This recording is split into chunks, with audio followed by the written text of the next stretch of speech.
Good morning, everybody, and I hope you're all well. It's Charlie here from the Active Partnerships National Team. Thank you very much for dialing into today's webinar. We're very pleased to have Molly Adkin, the National Coordinator for the Daily Mile, facilitating today's webinar. So thank you very much, Molly. Before we make a start, hopefully you can all see the screen. Just for some logistics, please can I ask that you keep yourself on mute unless you're looking to ask a question. Molly will be stopping every couple of slides to take questions, so either please use the chat box, which is towards the bottom of your GoToMeeting control panel under chat, or feel free to unmute yourself and ask a question directly. I will be recording this webinar so that you can share it with colleagues or refer to it at a later stage. So without further ado, I will hand over to Molly, and thank you again for taking the time to dial in. Over to you, Molly. Morning, everyone. Yeah, like Charlie said, thank you very much for joining me this morning. So thank you for coming to my webinar on the Daily Mile project. It's been going for 12 months now, so can't really believe that a year's already gone by. And this webinar really came about from my attendance at the CYP National Leads meeting earlier last year, where I popped along to kind of chat about the work we're doing for about half an hour. And I think there was a bit of interest in what we're up to, what we're learning, not just kind of on the Daily Mile, but sort of relating to wider CYP work, what methods work best, how we're growing. And I think there was sort of a need for that to be shared a bit more with the wider network. So thanks to Charlie for helping me set this up. So this might be useful and it might not, depending on whether you already work with the Daily Mile or any other active mile initiatives. So hopefully, you'll get some learning from the presentation. Be mindful that not everyone's funded to work on the Daily Mile specifically.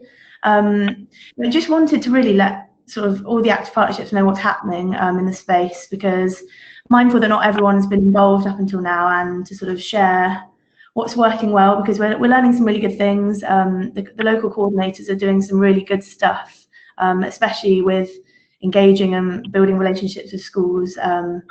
If this proves to be helpful, then we can definitely keep sharing it. And I'm also quite keen to hear if anyone else is doing anything, any other active partnerships outside of the funded project. That would be quite interesting to chat about. So maybe at the end, if anyone is doing any work, that would be good to hear. So I'm just going to go through the project outline, so the setup, how the coordinator role works, what outcomes we're measuring, do a bit of a progress update, so a few numbers, what we've achieved to date, and then go over a few challenges.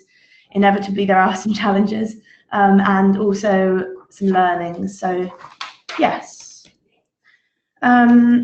So this project's, Sport England keep referring to it as a bit of a pilot. They haven't really done anything with this sort of framework before. There are 11 local coordinators and a national and a northern role, so 13 active partnerships involved in total.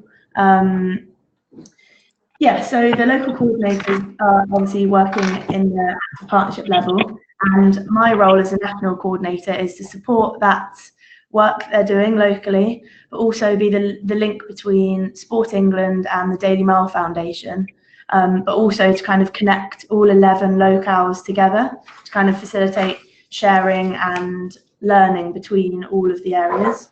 I'm hosted at London Sport, as you can probably tell by all the slides, but I don't actually do any work within London. So London isn't actually involved with the Sport England funded project. I'll come back to that a bit more in a second. Localized approaches, so that's been really important to the project. So despite my role and the Northern coordinator role, the coordinators still have full autonomy with the Daily Mile in their area, because we all know that the active partnership and therefore the coordinators have all the knowledge and relationships that they need for that to work really well. And it's definitely not a one-size-fits-all approach. So every coordinator's gone about the Daily Mile project quite independently and individually, because they know the makeup of their schools, what other things are going on in the area. So that's really important. But what's also important is that we regularly come together to discuss, and I think that's quite a key strength of the setup of the project. The coordinators are based in the CYP teams, so we're obviously aligned with all the other CYP work that is going on in the Active Partnership, and we're very aware that the Daily Mile is just one piece of the puzzle. The initiative really does align well with other CYP work. You know, it's all inclusive. It kind of builds those positive physical activity habits, that sort of thing. But yeah, it's very important to note, I think, from the beginning that we are Daily Mile coordinators, but we're also very aware of the wider landscape, everything else that's going on, and we obviously sit well within the CYP team in that sort of context. Moving on to sort of targets, so all of the coordinators do have sign-up targets, so everyone has a number that's been negotiated and kind of discussed with Sport England. That was sort of co-created, so the coordinators and the Active Partnerships involved very much influenced those numbers and kind of came together with Sport England to sort of work out what they look like. But it's also very important, I guess, to say that those numbers are signed up and delivering. So if my number was 100, it will be 100 schools that are signed up and delivering the Daily Mile, because we're very aware that to sign up, a school just has to sort of click a button. So yes, the number needs to also reflect the level of delivery and activity that's actually happening in those schools. But I'll touch on that a bit more in a minute. So the foundation, they're very involved in the project. There are quite a few partners involved, so obviously Sport England, all the Active Partnerships, and also the Daily Mile Foundation. Elaine Wiley, who set up the Daily Mile Foundation, is still on the board of trustees, so she's very involved, which is great. And they are obviously in charge of the brand, who oversee, you know, the global reach of the whole thing. They monitor the brand, they roll out any national and global campaigns to engage schools, but we sit at very much a more local level, so we have much more local presence and understanding and one-to-one relationship with our schools. So they obviously give us information and help us with the brand and that side of thing, but I think they're learning a lot from us. So they're learning a lot about the needs of schools, about being flexible, about what works, what doesn't work, how we can actually make things sustainable in a school setting, which has been really good for them, I think, and quite important for the Daily Mile, I think, moving forwards as it continues to grow. Yes, and lastly, London Marathon. So I touched upon the fact that London isn't actually involved in the Sport England project. London Marathon events, so obviously the company that does the London Marathon, they own the rights to the Daily Mile within the capital. There's a man called Ben Cooper who's kind of doing a coordinator role essentially, so he's working with boroughs and local authorities and schools and such in the capital. But part of my role is to kind of stay aligned with that, manage that relationship, kind of share bits back and forth. Yeah, because I mean, we all have the same aim. So that's why London Marathon are also involved in the project. So I guess next, touch on the outcomes of what we're measuring on the project. So as I said before, the numbers are important. So the numbers registering, we can obviously get a lot of data back from that. We can see, I guess, put a number to the impact that we're having, the growth that we're having. But it's very important to note that it's not just that clicking of the button and registering, but they also need to be delivering. So we collect monthly API data from the back end of the Daily Mile Foundation website. So when a school signs up, they literally just fill in their school details, click a button, and they become part of our community. So they appear on the map. We're notified that they're involved, so they're registered. But the team are also charged with collecting termly data back from schools, which is all around delivery. So how many classes are doing it, how often, how many times a week, what time of day, that sort of thing. And that's really starting a year in, it's really starting to paint a picture of what the delivery actually looks like.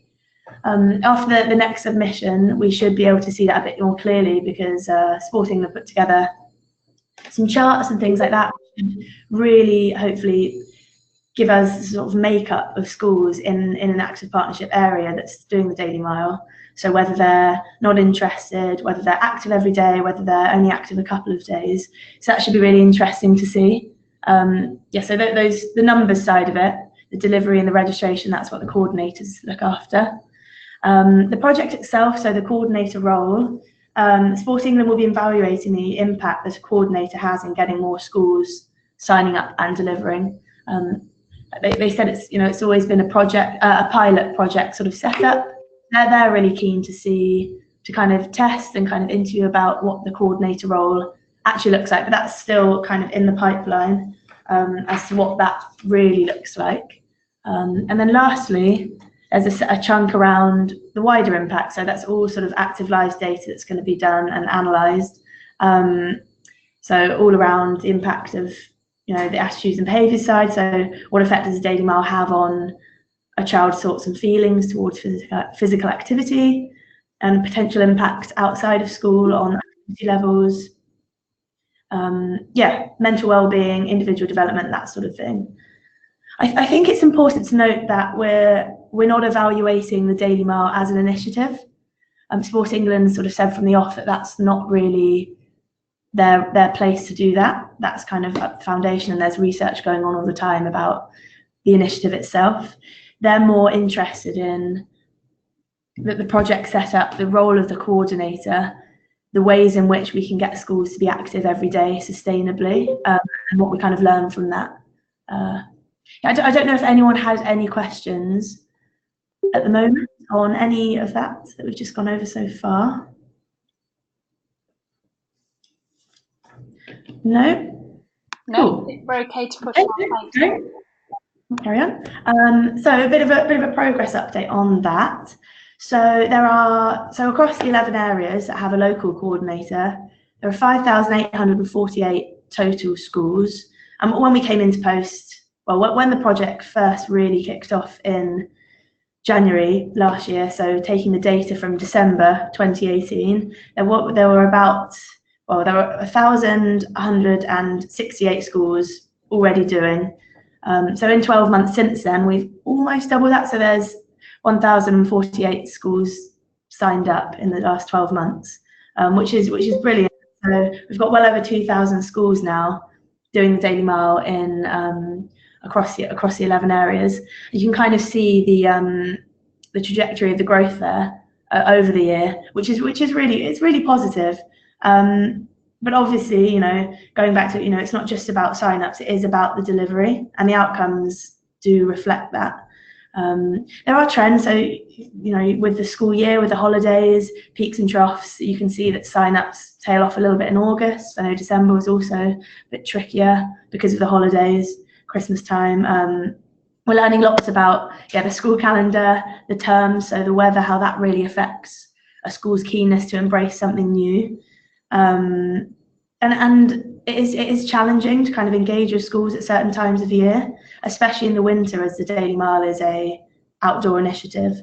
So that's kind of what that looks like in terms of the headline data at the moment. But the charts and things that are coming from Sport England about the delivery, that should really add another layer to this, which will make it much more kind of in-depth in terms of our understanding of what that actually looks like. So as with every project, there are challenges. So whether that's with working with the schools, with the initiative itself, getting data back. So I've just got the sort of top 3 things that we found to be the most difficult with the ways that we're working. So communications with schools, whether that's getting data back, getting surveys to be returned, getting through the door, meetings, calling the right person. It's really difficult, and the coordinator's role has been so challenging in that way because they really rely on building a firm relationship, a solid relationship with a school to kind of coach them through their Daily Mile journey. And it's really hard. So just getting through the door in the first place, you call up a school, you can't speak to the right person, emails easily get ignored. It's just, it's very hard, and a multi-method approach that's sort of been found to be working the best. So I guess calling, emailing, visiting, those sorts of things. The doing but not registered schools, so schools that are active, I guess trying to incentivize a free initiative can be quite difficult. So I suppose creating that attractive package to really engage schools, getting them over the line so they can actually be counted as part of our data, that's very difficult. And yeah, monitoring the delivery. So how can we actually ensure that the Daily Mile is being done well? Obviously, there are the core principles on the website, and that we really educate the teachers in doing the Daily Mile. They're flexible, of course, but it's actually how that is being done day to day in a school that would really almost reflect the impact of it and how well it's received by children. So the major part of the coordinator's role is supporting the teachers in the good delivery, and I'll touch on in the successes kind of things that people have done to kind of overcome these a bit. But yeah, so I just thought I'd flag that these things are difficult, especially in one-on-one working with schools. So on to a bit more positive things. So the top 5 learnings. So there are kind of things that people have put in place in their county level, the coordinator that they've done, that have really worked and really taken off, and they've kind of spread into the other areas. County level recognition scheme, so rewarding schools essentially with various things for good practice. And it's really important that these things are long term. So I know a lot of them are over the course of the year. So when a school signs up to the Daily Mile, they kind of become eligible for to be part of the county recognition scheme. So they'll almost be surveyed at that point to see how well they do the Daily Mile. The coordinators will then support them in maybe correcting things that aren't quite done in the school day. You know, and it's kind of broken down into various chunks, and a lot of them have been linked to local public health teams. So got a certificate that endorses that they, you know, they're a healthy school, they're active, those sort of things. Fence banners, small rewards that other schools see and they also want to get on board with. But it's very important that that is linked to a long-term kind of sustained relationship. 6-12 months on the scheme. It's a touch point for the coordinators to go in and speak to the teachers, see what's working, what isn't, get data back, that sort of thing. So they're really good for building relationships as well. CPD sessions, so upskilling local teachers. That's been really important, like I say, for the delivery side. It also encourages a lot of discussion sharing between schools and teachers. So, you know, getting them all in a room, getting them to say what's working for them, how they've maybe overcome certain barriers, what they love about the Daily Mile, what the impact they've seen. That can be a real driving force to get other schools to sign up. Again, a good chance to build that relationship for the coordinators to touch base, and also a good chance to kind of link with other CYP work. So while you're there, you know, you can touch on active lives, that sort of thing, which can be really helpful. Ambassadors and champions. Oh, this is brilliant. I mean, we've all seen it in Elaine Wiley, how she really inspired so many teachers being a teacher herself. So how she really kind of, showed how it could be done brilliantly and how it can, the Daily Mile, when done properly, can really work. So having local champions that can sort of be a champion to their peers, often teachers, work really well, really well. And, you know, having them to sort of provide testimony at things like CPD sessions, local heroes, they really do work. Consultancy. So when coordinators go into schools, a few of them have been framing one-to-one meetings with teachers in more of a consultancy setup. So they'll have kind of questionnaire. They'll be framing the conversations as, how can we support you? What do you need from us? And that's been really beneficial, because then they've been able to shape how they've been working to really suit the schools, to really kind of support them in the best way that they can. And lastly, tailored resources. So how to keep the initiative fresh and interesting, again, kind of coming from the consultancy. So what do the school need? What would you need to be able to sustain this for longer? Is it more information on how to do it properly? Is it video guide? Is it, these sorts of things? And we've luckily been able to put a few of those into place. But I think what we're really learning from the whole project is that the coordinator role is really, really good in building relationships with schools and active partnerships. So I know a few of them have, since schools have reached out with other questions, the coordinator's been able to signpost them to other members of the active partnership or the CYP team. And I think that direct relationship into a school with teachers, a face that they trust and they know they rely upon for knowledge, really can't be underestimated. So the 11 coordinators have done a brilliant job in kind of making that happen and making that really clear, that is something that is really beneficial.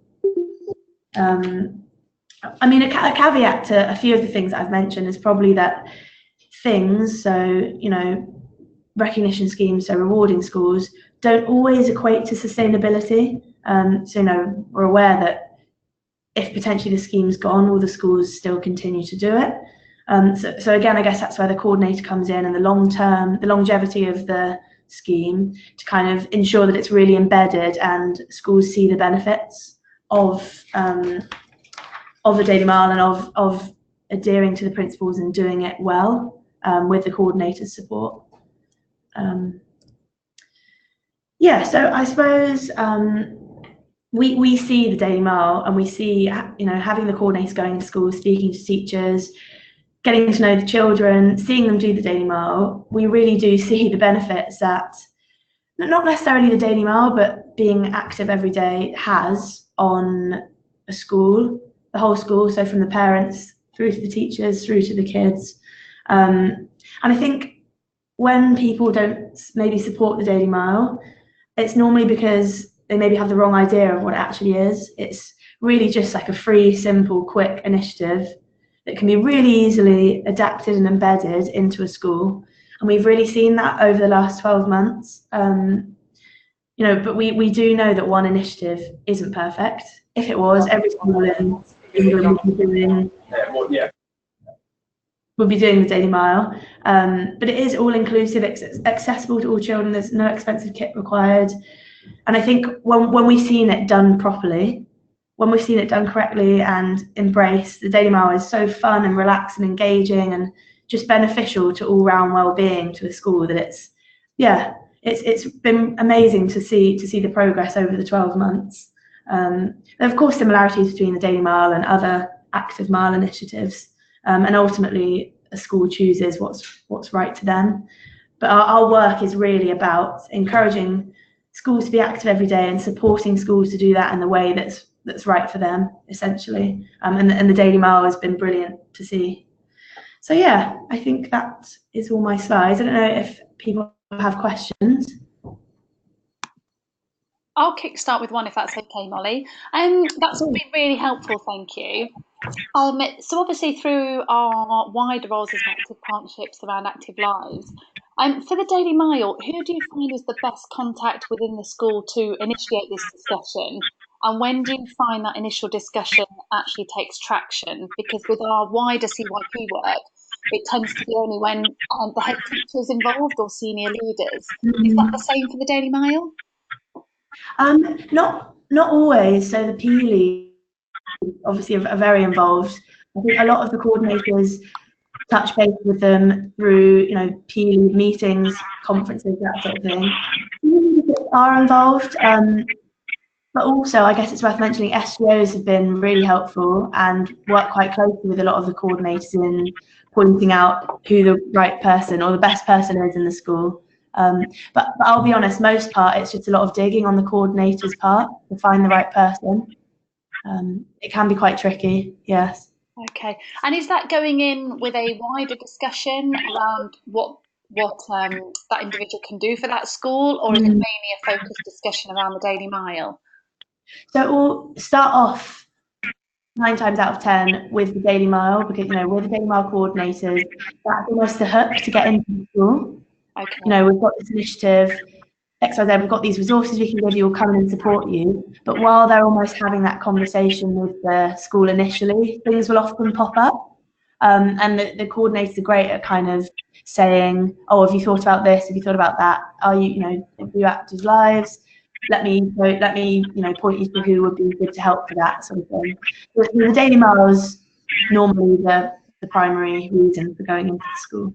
Okay, thank you. And we've had Lauren come onto the chat box to ask what support is available for schools in areas where there is not a coordinator. Is that something you can answer?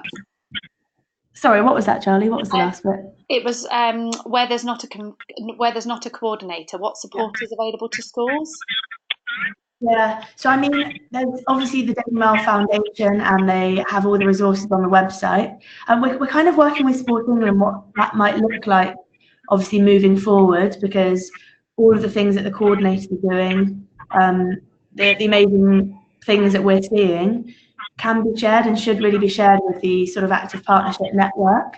I suppose it's just a case of kind of funding and money and where that would maybe sit. So I guess for now, the best place is to signpost schools to the Daily Mail website.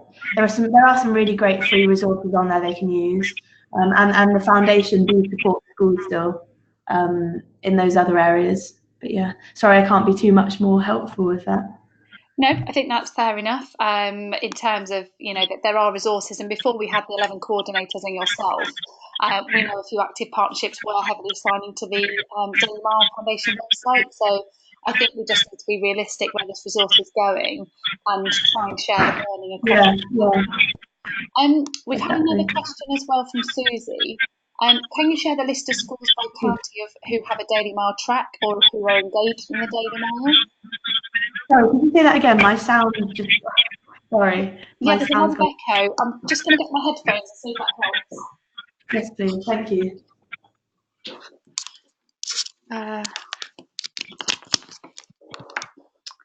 Is that better? That's a lot better. Thanks, Charlie. Okay, I can still hear some crackling, which is odd. Susie's asked whether it's possible to share a list of schools by county who have a Daily Mail track or who are engaged in the Daily Mail.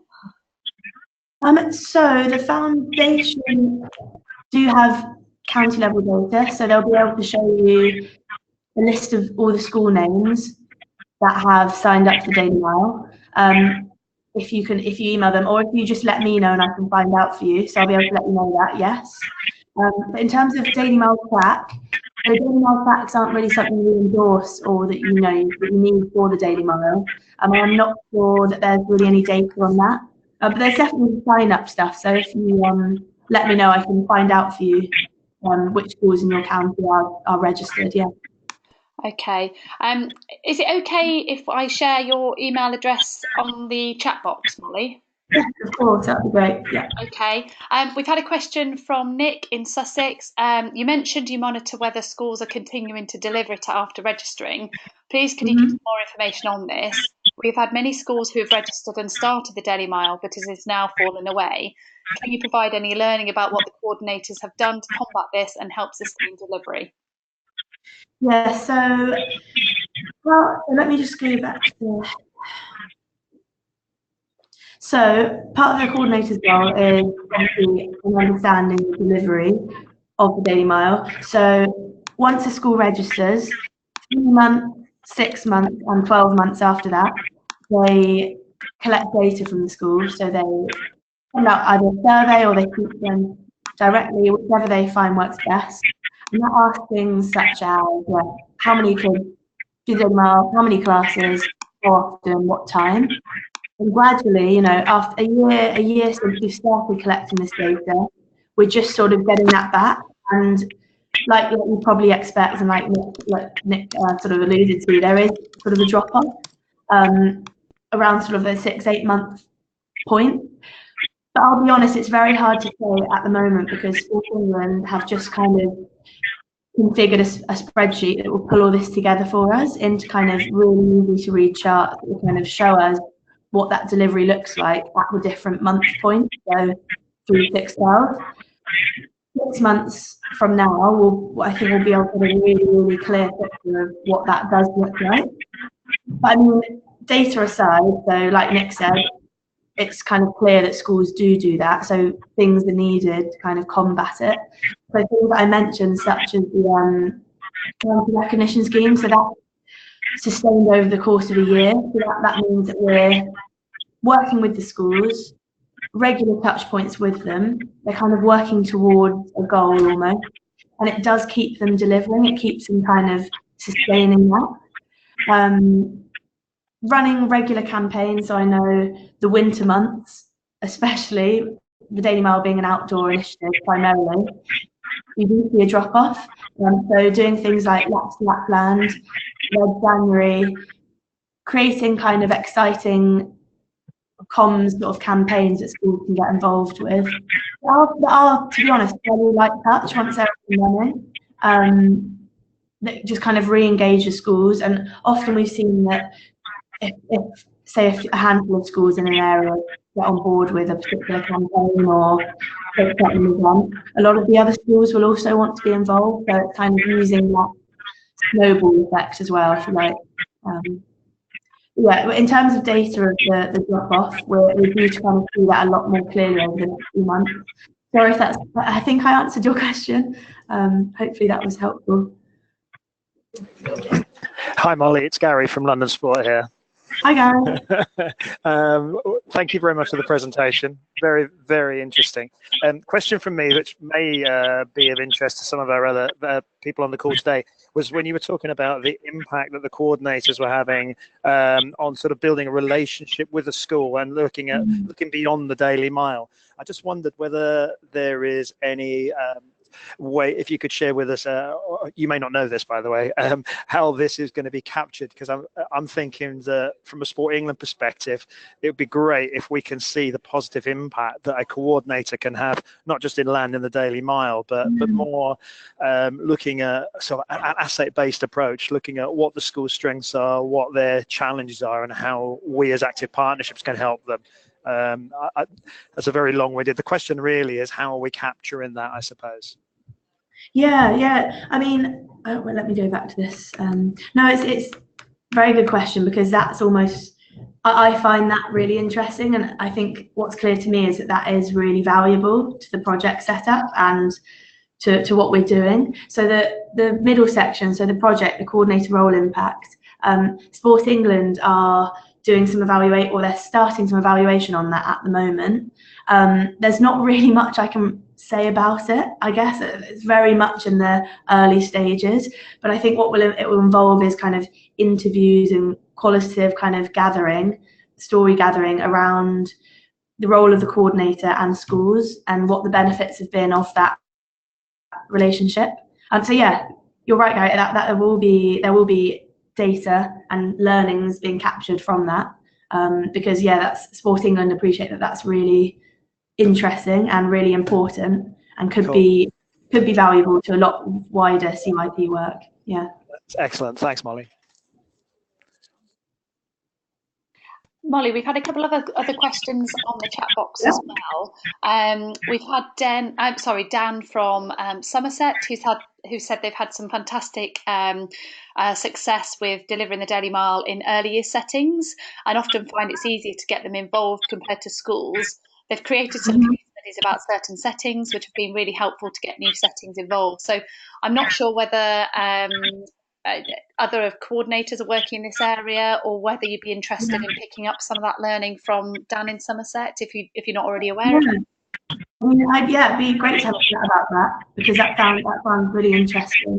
The project itself, so our work is funded in primary schools at the moment, so it's just in primary school settings. But we do get a lot of questions all the time about early years and secondary age groups. Because I think it would be fantastic if we had these sort of initiatives going right the way through, so from early years right the way through sort of sixth form, and really get that embedded in day-to-day life. It's really something that we've been working with as a focus. I know a few people, the coordinators have primary schools with nurseries attached, which have got involved. some really good examples of early years actually being involved. But I think that'd be great to have a chat about that and what you've learned, and whether we could share a bit more on that. That sounds really interesting. No, definitely. And it's a question we always get asked as a national team. So I know some active partnerships are prioritising early years based on local insight. So Dan, it would be fantastic if you're happy to share that learning around those early years settings on the hub as well, just to share that learning far and wide. We've also had a question from Megan, Molly. We have lots of schools with restricted outdoor space, so they are reluctant to sign up. Are there any case studies or learning from coordinators to help overcome this? Yeah, so that's obviously a big barrier for quite a lot of schools, especially in kind of more urban settings. And that's a really good example of the coordinators' work and how they kind of do overcome that. I mean, I can give you a few quick examples now. So getting the children with chalk to kind of draw a squiggly around the playground, that works really well. Measure it themselves, create a creative shape. Local facilities, so local parks, a few coordinators kind of supported schools in kind of outsourcing, so whether they need to just cross the roads, use a local park, use a local sports school, yeah, things like that. On the Daily Mail website, there is a case study page that's called Our Story, and there are great examples of things like that on there, of where schools have kind of overcome difficulties in implementing it. If you can drop me your email address, I can kind of send you a few that are really related to that, that I can find from the scene, if that would help. Yeah, just on that, Molly, just to let everyone know, we did set up a Daily Mile group on the hub. So for the likes of Dan and yourself, Megan, if you could post these questions on there as well, then Molly can use that as a forum in which to share learning. Yeah. If that's okay. Yeah, I'll find some of those directly relating to that, Megan, and I'll put them. That'd be great. Thank you, Molly. We've had a question from Daniel. Are there any plans to link the child measurement programme data to look at the longer term effects of the programme on healthy weight? I'm happy to unmute if helpful. Would you like Daniel to expand? Yes, please. Yes, please, Daniel. Yeah, more than happy to. So as many people know that reception in Year 6 is obviously the national child measurement programme, and I was just interested to see really, going forward, is there any plans to try and either look at piloting maybe somewhere in the middle of that to try and work with health partners in health to look at the effects potentially or not or otherwise on healthy weight, or as I say, going forward longer term, if this is something that, when we're starting to look at future strategies, is it something that we can include to actually look at the longer term effects of actually a school or a young person being tracked through from year R to year 6 of doing a Daily Mile, and then actually measuring that effects or otherwise. So as I say, I appreciate our funding cycles don't last as long as a young person that is in education, but perhaps from overlapping into next strategies and things like that, is it something we can start to think about? Or as I say, is there an intervention point maybe at, let's say, year 3 where a child's been doing the Daily Mile for a year or two to look at the results? And I say there'd be obviously other partners we need to tap into to do that, but just as I say, an interest if we can start to get that message through and show the impact that obviously the programme can have on healthy weight, because we know it inevitably will. No, it's a great point, Dan. I mean, I'm unfortunately not really in a position to kind of say, and I don't know. I mean, there isn't really anything confirmed to be using that. But that's something I can pass back up to Sporting Room as a suggestion and something that could be really beneficial. So yeah, I'll pass that on. I'll drop you an email down after. Thanks, Molly. Yeah, that'd be great. Cheers. Yeah, thank you. It might be just worth at this stage, there is a wider piece of work being led by Public Health with Loughborough University. Myself and Molly have been involved and are engaged with the CYP group. So between now and the end of March, Loughborough University have secured some funding from Public Health to try and pull together the evidence base for active miles.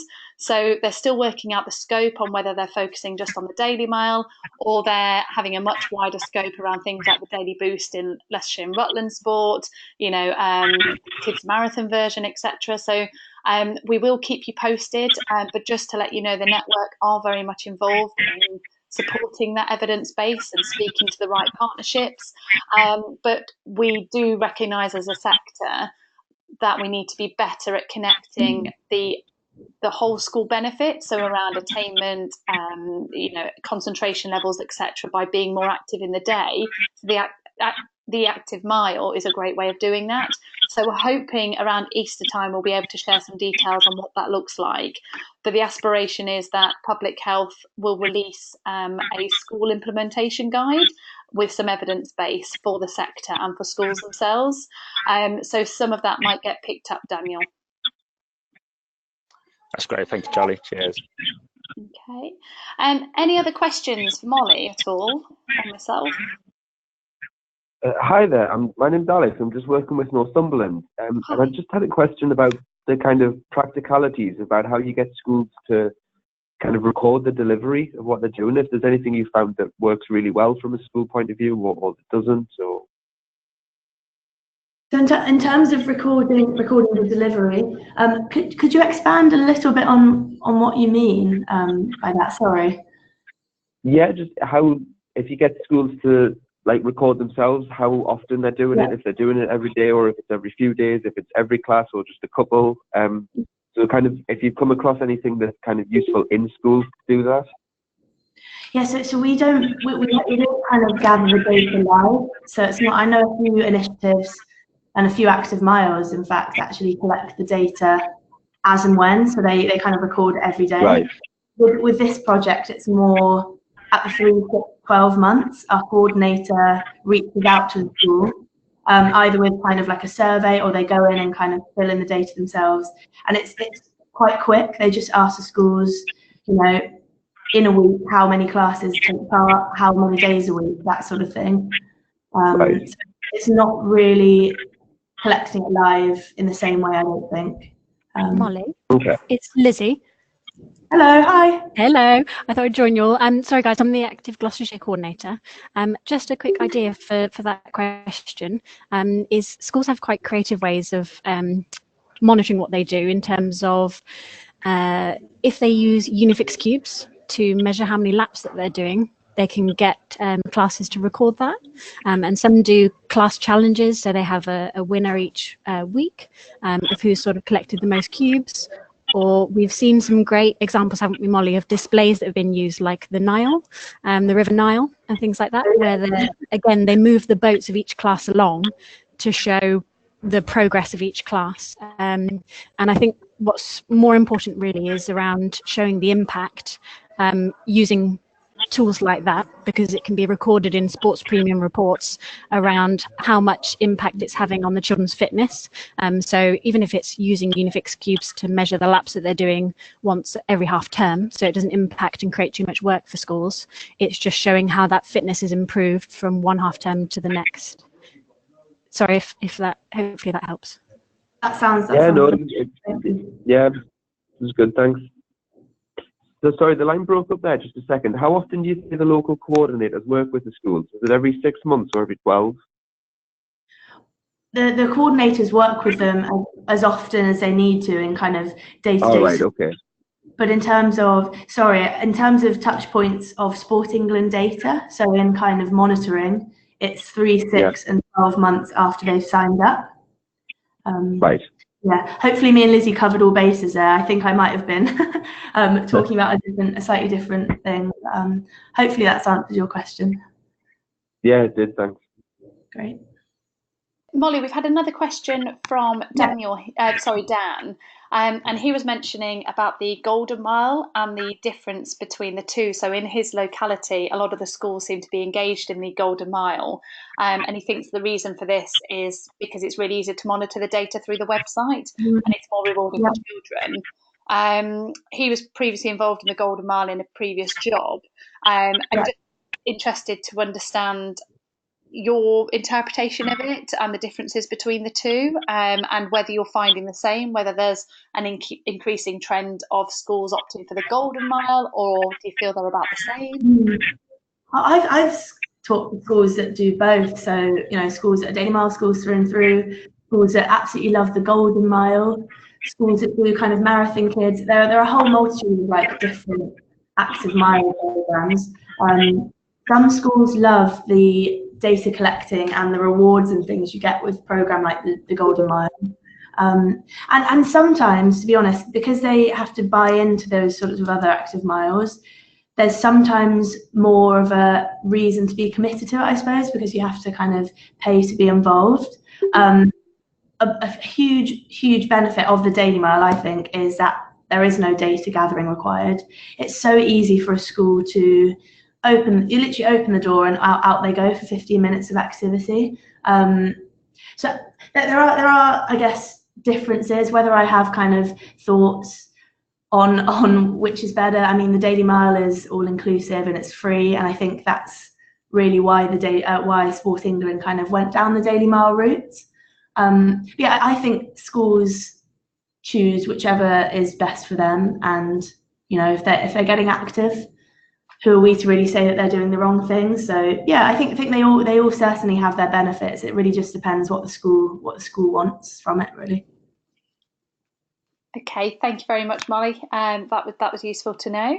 Dan says thank you. Are there any other questions for Molly? I mean, it's great to have this many questions and sort of sharing the learning, and some of the coordinators on the call, which is great.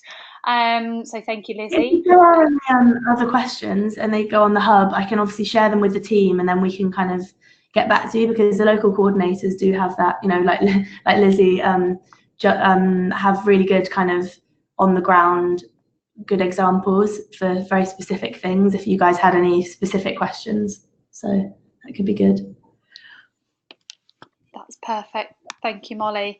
Yeah, I mean, that would be a call to action from today's webinar, is to go onto the hub, and on the top menu of the actual website, you'll see My Groups, and you could search for the Daily Mile group and then just request to join it. And please use it as an opportunity to engage with Molly directly, because the usefulness of the hub is that other active partnerships can then see it, and if they're doing something good in their area around it, or are thinking the same thing, then it's just more efficient for Molly to be engaging in that way as well. So unless there's any other further questions, we'll open the floor one last time from anybody.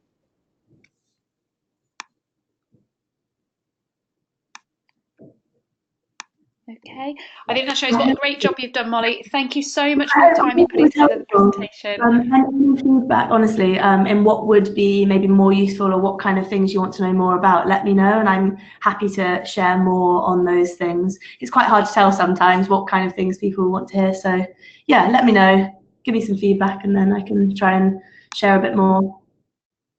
No, definitely. I'll put my email there, actually, because I think if anyone's got any suggestions, because I think it might be quite useful to organise something similar again in a few months, based on just to see what the latest learning around this is, potentially with a spotlight linked to Active Lives or something, just to try and sort of make that connection across. Now we've got a broader understanding of what the Daily Mile is achieving, how it's working.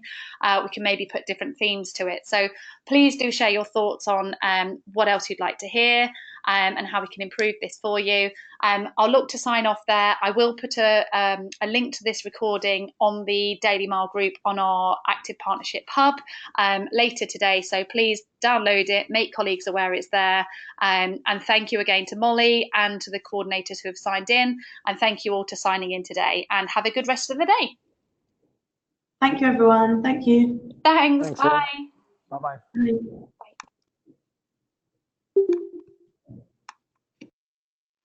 Bye.